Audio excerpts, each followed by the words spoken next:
Hello, everyone. Welcome to another episode of Church Coffee, Christianity, Conservatism, and Culture. My name is Rob, and today we'll be discussing the religious landscape of pre and early Islamic Arabia with Dr. Ilkka Lindstedt, a professor of religion at the University of Helsinki.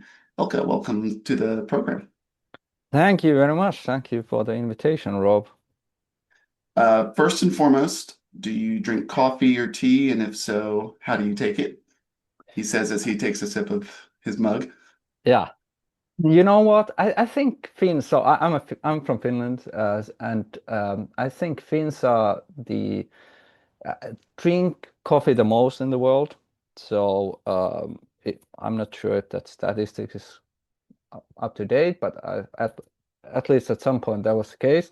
So I drink quite a bit of coffee myself as well. So in the morning, I start with coffee and I continue drinking coffee until noon. But then I switch to tea, and I'm actually currently drinking tea. Also, I'm recovering from a cold, so that's why I'm drinking tea at the moment. I drink both coffee and tea, but I cannot drink coffee in the afternoon. Otherwise, I don't sleep at all. Is the consumption because Finland is notoriously cold for quite a long months of the year, or just because the Finns like being very well caffeinated?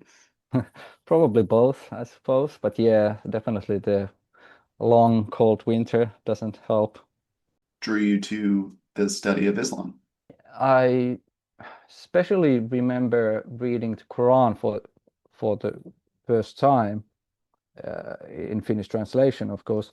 And I thought that I'm going to encounter something that is very different from the Bible and Christianity and the Judeo-Christian tradition or traditions.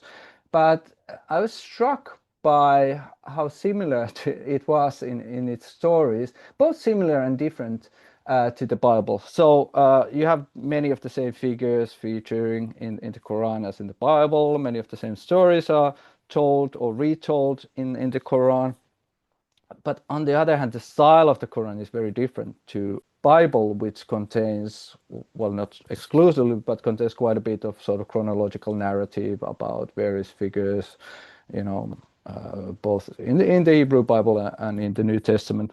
So in the Quran, the style is the narratives about the various patriarchs, for instance, or Jesus or Mary, are told in very concise fashion and sometimes fragmentary fashion. So the Quran is jumping from a prophet to another prophet and sort of creating this sort of completely new way of telling the story of the sacred history. So it was an interesting experience to me. I remember this vividly. And that would But have been in your equivalent of high school. yeah, part of the religion classes. In those classes, also various religions are covered, but mainly Judaism, Christianity, and Islam. So, but I wasn't after high school. I wasn't really sure what I was interested in. So I applied to the University of Helsinki. I applied to other colleges as well in Finland. The department that I applied to was called the Department of Asian and African Cultures and Languages. It doesn't exist with that name anymore. So I was interested in languages very much, and I wanted to study various languages, especially Arabic. But my teachers introduced me to early Islam, Islamic origins, questions related to these sort of things, and also pre-modern Arabic literature. During those studies, I sort of, I don't know, migrated toward the pre-modern world, if you will. Got interested in questions about the rise of Islam, classical Islam more generally, I suppose. Great. Well, that brings us to our current topic. Be mostly discussing your newish book, The Religious Landscapes of Late Antiquity Arabia, which you actually sent me, and I was able to blitz it this weekend. It was fascinating read. It was almost like a meta-analysis of all the different workings of your field in the last 10, 15 years. So just a monumental work. But first, give us and the audience kind of a broad sketch about classical Islam, kind of conceives of pre-Islamic Arabia, Mm. and then we'll dive down more into your studies and your findings. Yeah, thanks for those kind words. And by the way, the listeners can go online. It's an open access book, so they can just Google my name and they will find the. I will link it directly below. First, I would like to emphasize that there's no one description of pre-Islamic Arabia that is contained in classical Arabic sources written by Muslim authors. There are quite a few and varied, but we can still put forward some general ideas how pre-Islamic Arabia was conceived by Muslim authors. Many of them emphasize is that place was polytheistic for the most part. So even though they do allow that there were some monotheists of various sorts, Jews, Christians, and maybe pagan monotheists, they only mention a few names, and many historians seem to suggest that they were very few and far in between these monotheistic characters, and the vast majority of the people were polytheistic, and not only polytheistic, but they were idol worshippers by the later Muslim authors. So that's sort of the religious landscape. In particular, Mecca in particular is a place where the sort of polytheistic nature of the town is very much underlined by the classical Arabic sources. Medina is somewhat different, so it is acknowledged by the classical Muslim scholars that they were Jews in that town, but they still seem to think that or suggest that the Medinan people were, for the most part, polytheistic and idol worshippers. So that's, the religious landscape of the area as portrayed by Muslim scholars. And now we'll take a break with a word from our sponsor. Located just 10 minutes from the Virginia Horse Center, Primetime Equine specializes in providing premium, custom care for your retired horse. Regular full board care is also available. With 2 barns totaling 25 stalls with multiple hot cold wash stalls, heated tack rooms, and 9 paddocks and fields, Primetime Equine welcomes all breeds and styles of riding. For more information, see the show notes. And now, back to the show. The other factors relating to social history are maybe more varied. In general, quite a few, if not the majority, of classical Muslim sources suggest that pre-Islamic Arabia was sort of like a lawless place, where an immoral and barbarian place. But this is not the full picture, and you have authors that sort of emphasize that actually there was many beautiful things about pre-Islamic Arabia. You had the best poets living in pre-Islamic Arabia, for instance, and the best warriors. And of course, these can also be problematized by modern scholarship.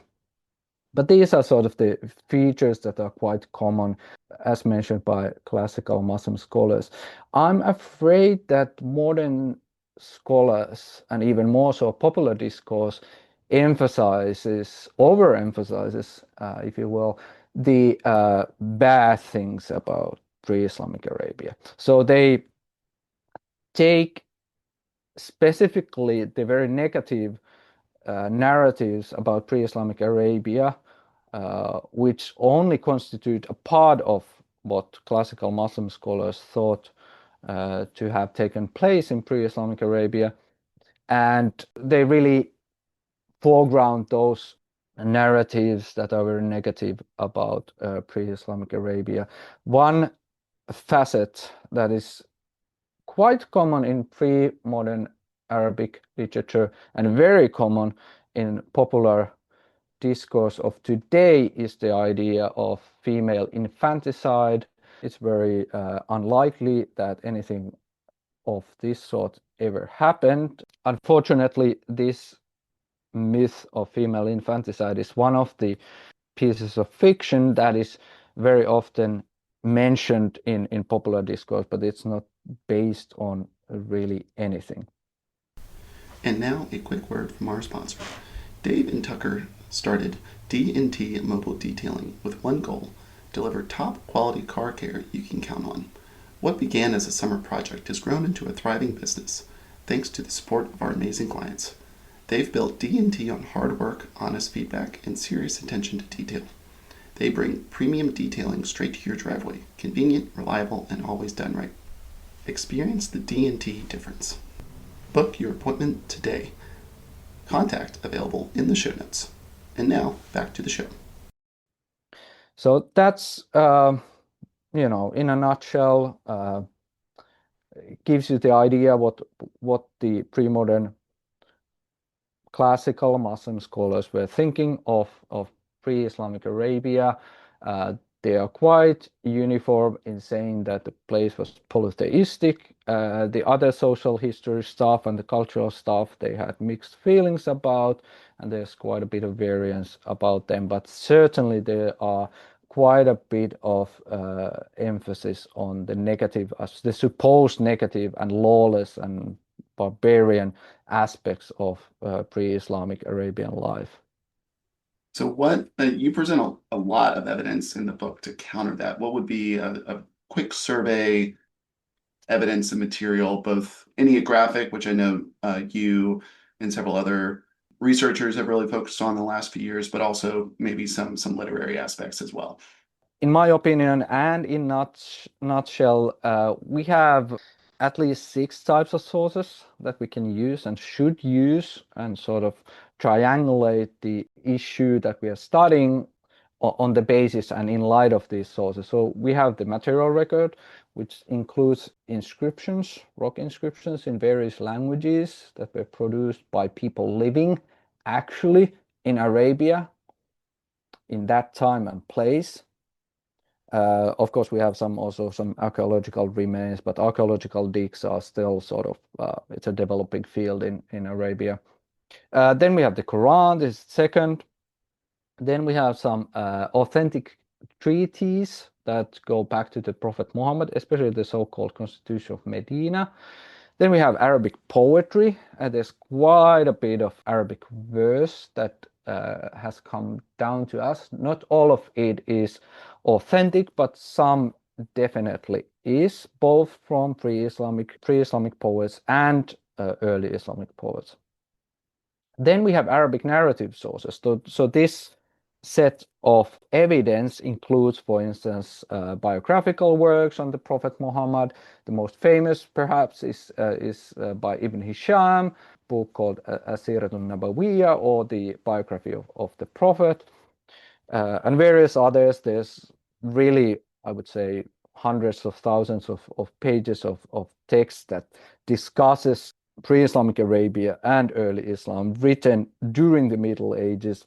This is a set of evidence that has been, until recently, preferred by scholars, by historians working on the topic between around 500 and 700 Common Era, this era of history in Arabia. But there are problems in prioritizing this set of evidence, namely the classical Arabic narrative sources. And the main issue is that it's not contemporary to the events that it describes or purports to describe. It is somewhat late, or in some cases very late. Does not necessarily mean that it is completely worthless, but it has to be very critically engaged with. And these other sets of sources, I would say, have to be preferred over classical Arabic narrative sources if they disagree with the latter. This has been a sort of major revolution occurring, the understanding that the classical Arabic narrative sources are late or late-ish, and that they have to be critically engaged with and that maybe these other types of material, other types of evidence should be preferred, especially when there's a disagreement. Number 6 in the sources, as I have sort of classified them, is non-Arabic literary sources. What is important to emphasize is that we have some Syriac and Greek texts that are very early, actually. They are almost contemporary to the Prophet Muhammad, and they should definitely be accepted as valuable witnesses to the events that they describe. Naturally, some of these sources are geographically quite far removed from the areas that they describe, but not all of them, and some of them seem to convey very authentic and reliable information about emerging Islam. The reason why I mention this set of evidence the last is that especially the early sources are not so many in number. Total, we're talking about a source set that is not so bulky as the Arabic sources, for instance. And once again, we have, similar problems of reliability that are somewhat similar to the Arabic narrative sources. So then, to what extent were Jews and Christians, or Jews versus Christians even, in the Arabian Peninsula in the preceding centuries of Islam? Let's roughly say 300 to 600 CE. And how prevalent were they in Mecca? I know both of those questions are somewhat problematic in general, just because to get any historical markers, but let's just say Jews and Christians in the Hijaz region in general. That's the region for our listeners that's kind of like Mecca to Medina, roughly in Western Arabia. How prevalent were these monotheistic groups there in the preceding centuries of Islam? Yeah. Important question, and very, very difficult to answer with certainty, at least. First of all, I should perhaps note that Hijaz is quite large geographical unit or area. It's variously defined by Arabic authors of past or today. That's also similar to what you say in the book about just the definition of Arabia, right? Yeah, Like yeah, Arabs were defined not by themselves, but by extant groups, and also the region of Arabia was not what we would define as moderns as the Arabian Peninsula, but just kind of pretty opaque. They were Arabs because you called them Arabs, or they were from yeah, Arabia because that's what you defined as Arabia. So there wasn't yeah. really an ancient or late antiquity set definition of Arab or Arabia. So That's correct. That's correct. From Mecca and Medina, the evidence is not material that we have concerning these two towns and their religious landscape, for the most part at least. We have some inscriptions that have been found by Ahmad al-Jallad and Haytham Sidki, or published at least by them, that are from between Mecca and Taif, and these are from the 6th, 7th century, roughly contemporary to the Prophet Muhammad, and they are monotheistic. But from other parts of the peninsula and from the northern and southern part of Hijaz, we have more evidence of Christianity and also Judaism. If I may start with Judaism, because it's chronologically first to arrive to the region, the first traces of evidence of Jews in northern Hijaz are already from the 1st century Common Era. The first one is a funerary inscription dated to 42 Common Era, where somebody who's called a Jew is mentioned as having been buried in that site, along with his wife and other relatives. What should be underlined here is that this is before the destruction of the Second Temple by the Romans in 70 Common Era. So then that means that we have, even before that important and catastrophic event, Jews migrating probably to the region of northern Hijaz, which is to say Daima Tabuk region, and where Hegra or today's Madain Saleh is to, and this specific funerary inscription, which I just mentioned, is from Hegra or Madain Saleh.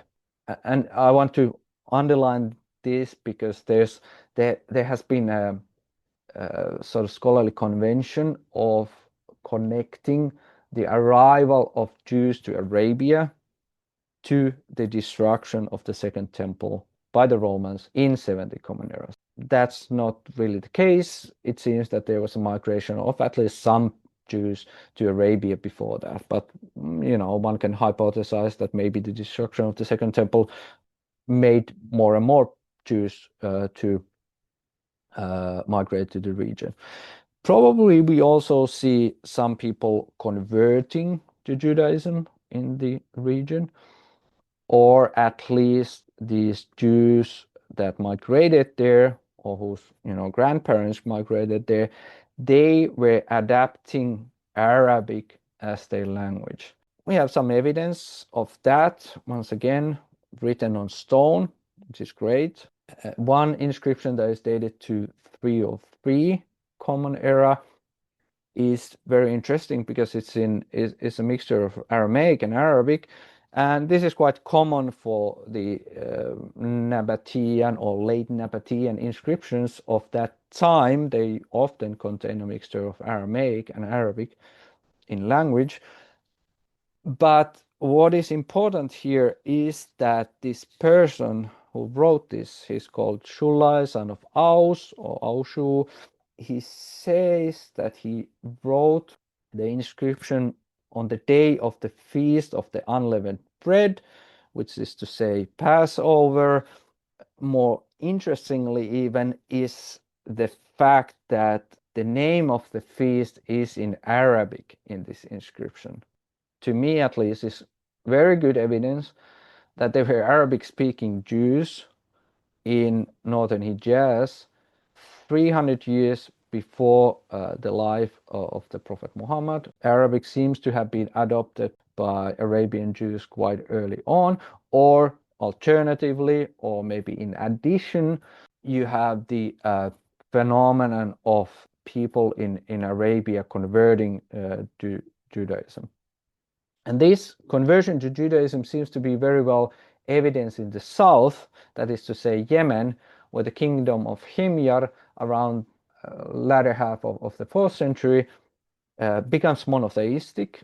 And in the inscriptions written by both the elite members and the not so elite members of the society, in some of them at least there are specific markers of Judaism mentioned. God is called the God of Israel, for instance. At least hints of the Jewish identity of these Himyari monotheists in the south. Of course, it is also likely that not everybody converted to Judaism. In fact, we have evidence of Christianity spreading in the south, in Himar, 100 kilometers to the north of Najran. So this would be sort of the southernmost point of the Hijaz. A few dozen Christian inscriptions that have been found in the Himar region. These can be called Christian on the basis of the fact that they contain quite clear Christian crosses. Also, there are some names that are specifically Christian in them, such as Abdul Masih or the servant of Christ. One of them is dated to 470 Common Era, and that shows that by the 5th century, Christianity had already spread in the south. And also in the north, around the same time in the 5th century, we start to see the first inscriptions that are clearly Christian. Christianity spreading in the 5th and 6th century. I've read recently and throughout elsewhere that even though we have we don't have an Arabic Bible until post-Islam, clearly have evidence of Jews and much more minorly Christians in the area. What would have been the primary church responsible for evangelizing into the Arabian Peninsula or into the Hijaz Hmm. area, specifically Byzantine, Coptic, or just some other more lay branch. Hmm. Do you have any hypotheses about that and what that might have looked like? Yeah.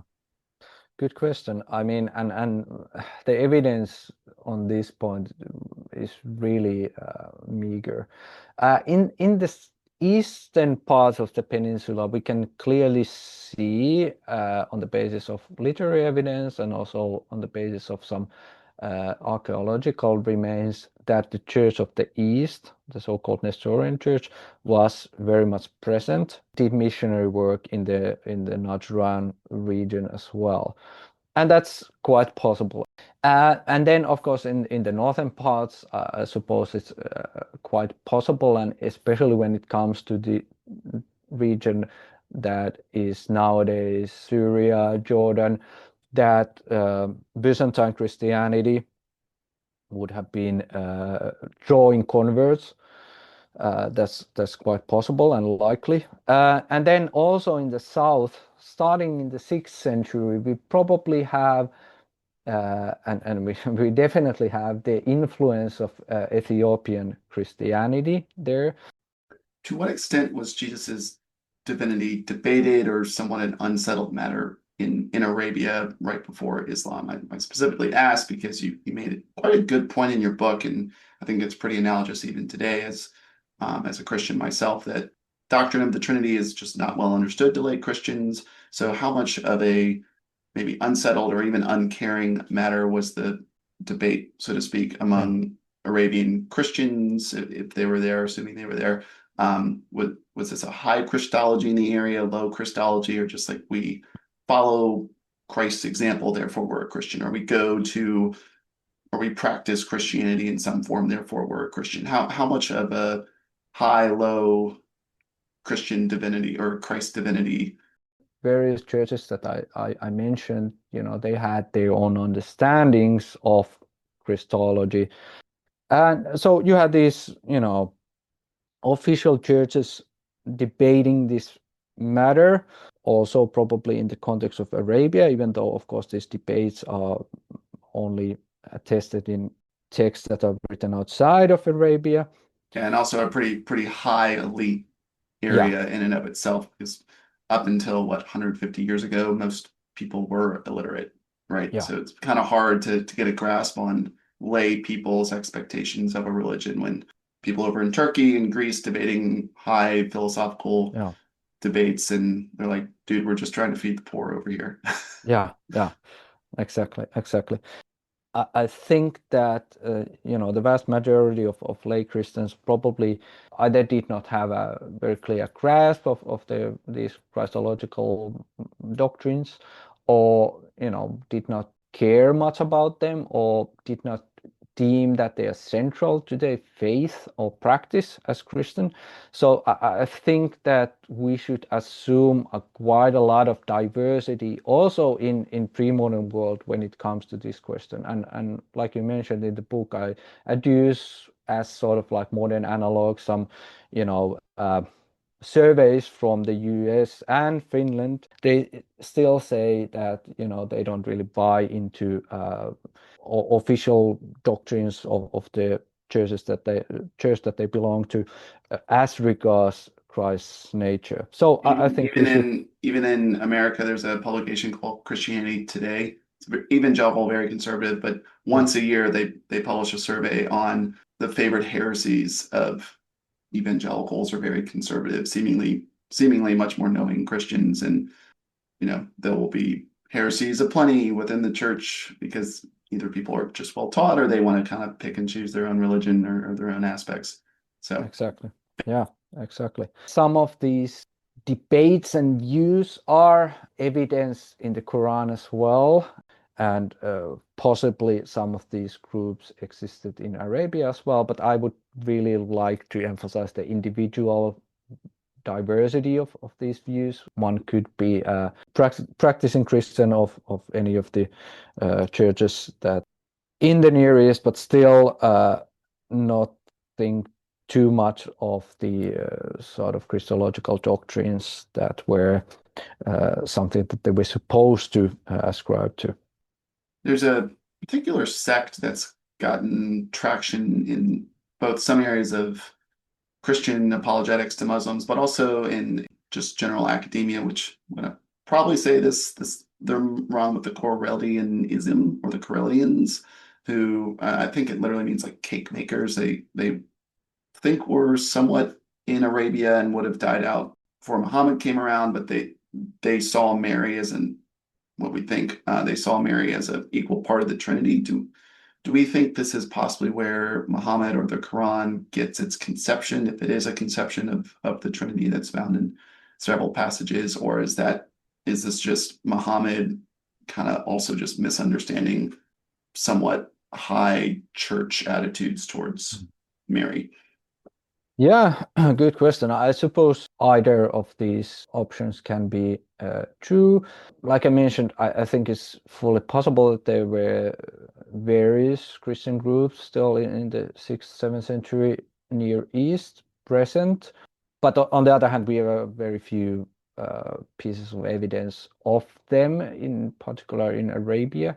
Instead of maybe misunderstandings, I would possibly make the case that the Quran's views of Christology are characterized by polemics to a degree. So some of the views that it assigns to Christians or anonymous groups, quite often actually the views about Trinity and Jesus' sonship or what have you, are not ascribed to Christians in the Quran, but anonymous bunch. So I think many of these passages in the Qurans are polemical takes, and they criticize ideas about the divine that the Quran seems problematic and criticizes to a large degree, namely that Jesus or somebody else, such as Mary, could have a share in the Godhead or be part of the Godhead. So that's very much against the Quranic strict monotheism. And it could be that in some cases the Quran is just ridiculing the views of Christians, or some Christians at least. We should not necessarily read them as sort of accurate representations of what was going on. This goes, and this is true, I think, also when it comes to the other sort of opponents of the Quran, if you will. So the mushrikun in particular, a word that is commonly translated as polytheists, but means more to the point, something like associators, people who associate other beings with God. So some of the views that are ascribed to the mushrikun in the Quran were probably not held by anybody in the area. What you and several authors over the last few years have really tried to reemphasize about this reframing of what Arabia looked like pre-Islam is that if it was this bastion of polytheism, why does the Quran assume broad cultural knowledge of biblical stories? You've even already said the Quran tells and retells biblical stories. I think Moses is the most named person in the Quran. I think he's named some 140 times. Do you take that as direct evidence of Jews and Christians being not only just in Arabia, but also just a pretty broad cultural force? Or Muhammad got these stories from his supposed far-flung travels, especially to Syria, that is maybe confirmed, maybe not, but which of those hypotheses do you think is more concrete? I definitely think that Jews and Christians were present in most places of Arabia, including Mecca and Medina. I think the epigraphic record quite clearly shows that Judaism and Christianity were very much present in many parts of Arabia, and it should be emphasized that the epigraphic corpus completely monotheistic. You don't have any more evidence of polytheist beliefs in those inscriptions. Probably doesn't mean that there were no polytheists or idol worshippers around, but the epigraphic record quite clearly, in my opinion, shows that they were probably in the minority, I would say.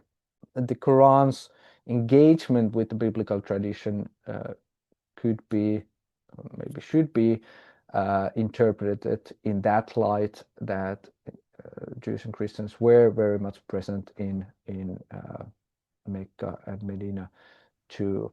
There's been kind of some debate in academia of reframing him, kind of tension of either as what a lot of academia now kind of crystallizes Jesus of Nazareth as an apocalyptic prophet. Is Muhammad an apocalyptic prophet or more akin to a religious socio-cultural reformer? Well, to a degree, the answer is both. I think there's quite a bit of Quranic evidence. Muhammad thought, and his followers thought, that the world was going to end.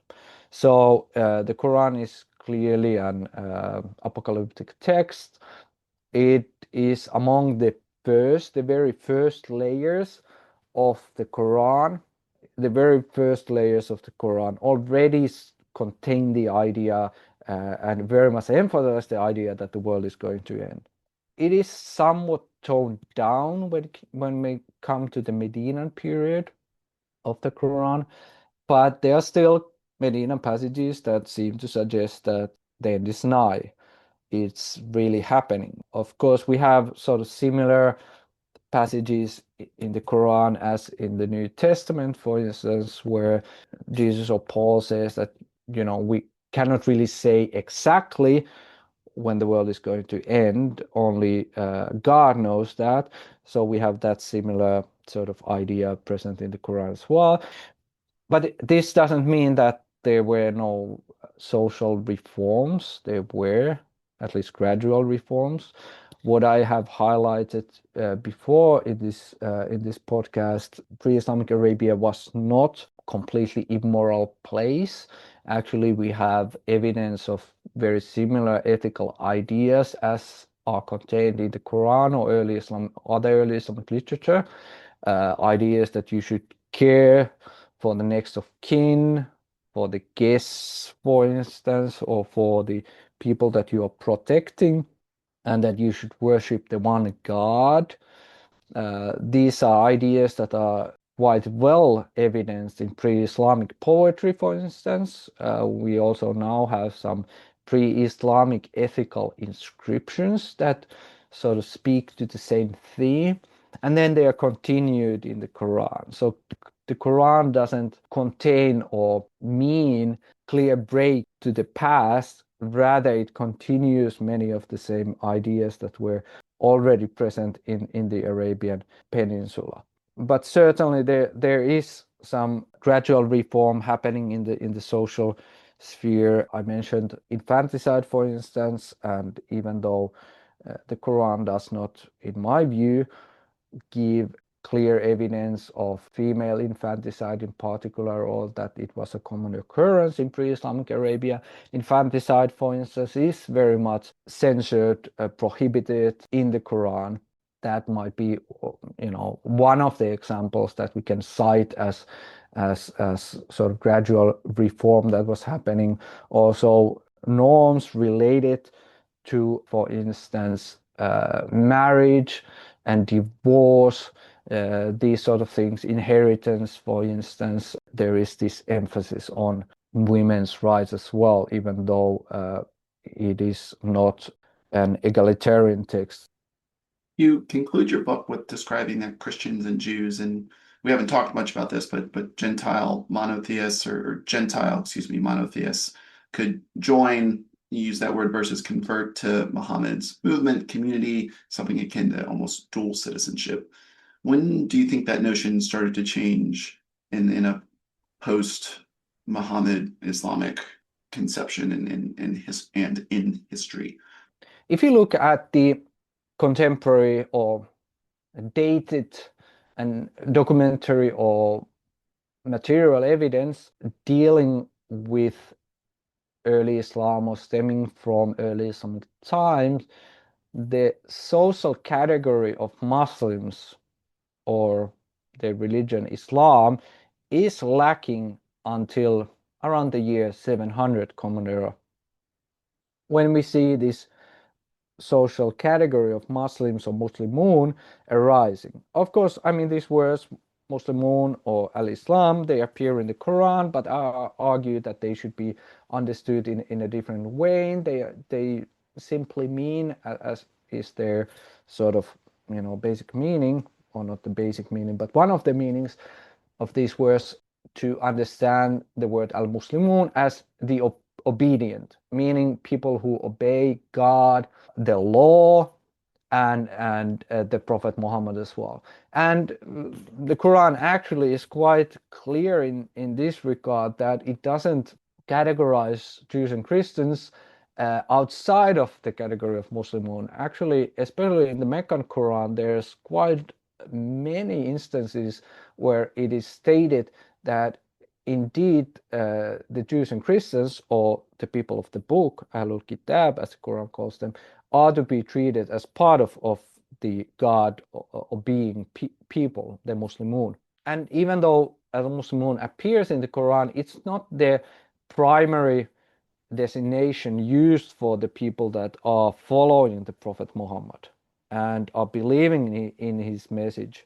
The primary word used is mu'minun, or believers. I mean, this is a word that is derived probably from Ethiopic, possibly from Syriac, but in any case, it's derived from a Christian context and was used by Christians and probably also by Jews, even though we don't have any evidence of this, in Arabia before Islam as well. So the social category the Quran uses, al-mu'minun, does not do in itself any difference, Jews and Christians. Instead, it sort of emphasize the general nature of sort of the monotheist tradition.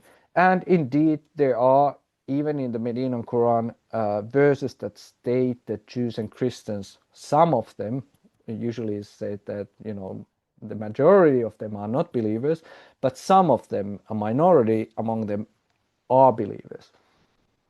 And this I take to mean that they followed Prophet Muhammad, but the Quran or other contemporary evidence does not have a word for conversion to Islam or any other religion.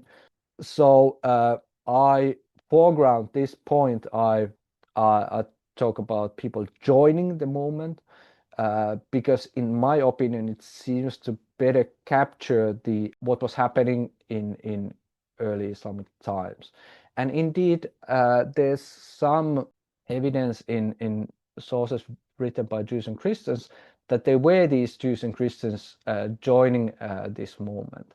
And of course, it's quite remarkable feat for the Prophet Muhammad to have been able to articulate such a social identity that included or was open or somewhat open for Jews and Christians as well. But I think a good analog for this is actually what was happening in early Christianity, when you have many both Jews and Gentiles following Jesus, and after him, I mean the apostles, without shedding, at least fully, their earlier identities as Jews or Gentiles.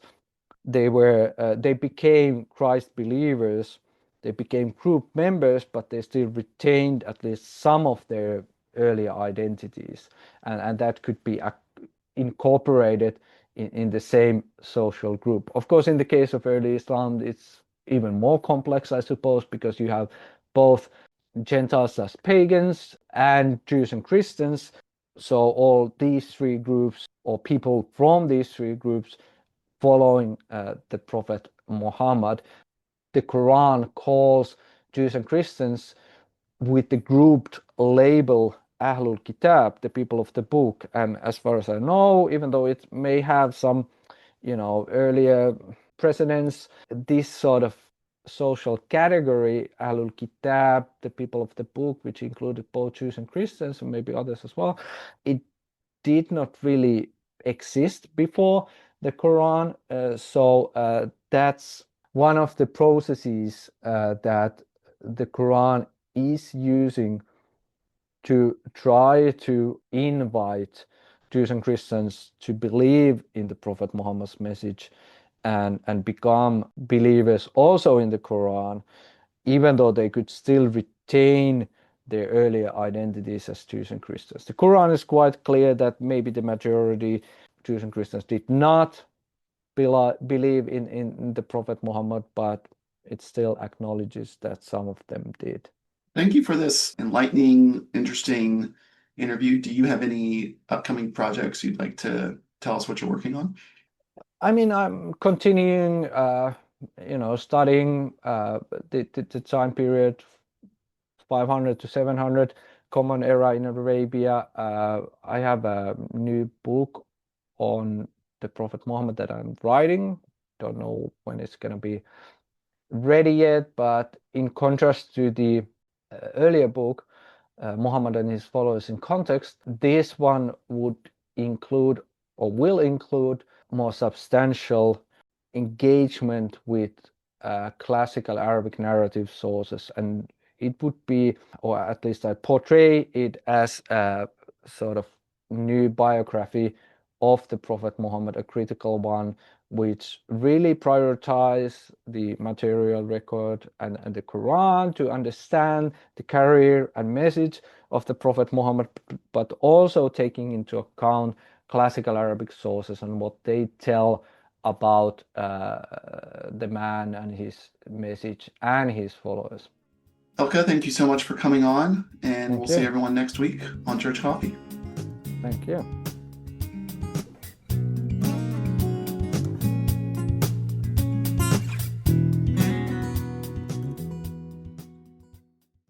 Our album art was done by my wife, and our theme music was composed by TJ Stokes.